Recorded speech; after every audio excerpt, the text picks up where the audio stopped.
On the night of Rosh HaShana, after Ma'ariv, we come home and we eat a Su'udah. One of the remarkable things about this Su'udah, one of the things that differentiates it from other Su'udot that we eat during the year, is that we eat a lot of special foods that we don't usually eat during the rest of the year. And we eat them apparently because of their names, the way we call them. Even though the names are a little strange to us, those of us who have not lived in the Middle or Far East for many years. I mean, we don't know what these things are, but we know their names. They appear in the Gemara. So the first thing is a halachic note. The time to eat all of these foods that are prepared for us on Rosh HaShana is after we make hamotzi. After we make hamotzi, and then we don't have a problem with making a bracha because we know that they were intended to be eaten as part of the meal, so they're kind of included in the hamotzi. However, when we eat them, we say these verses, we say these statements that remind us about the good things that might happen to us, So of course the question is, what is this all about? I mean, so I'll tell you what I think.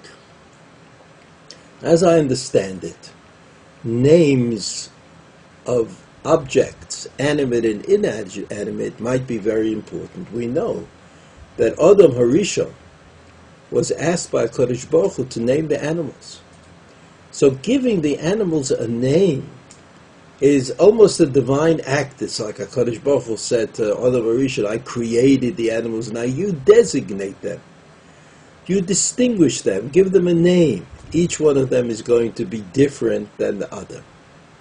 It may also be true that the names of these vegetables, fruits, are also special, and that they contain ideas that we may not be aware of. So the Gemara says that if you recognize some other idea in the name of a fruit or a vegetable, and maybe that other idea is really part of the name of the object itself, that there's a kind of divinity to that name.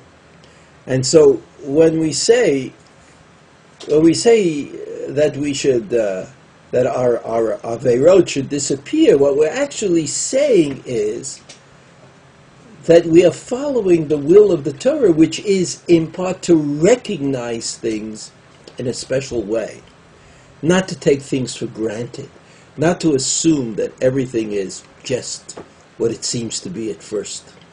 But there are deeper meanings to everything that we do, including the food that we eat, and especially the names that we give to the fruit and the vegetables that we eat on the night of Rosh HaShana.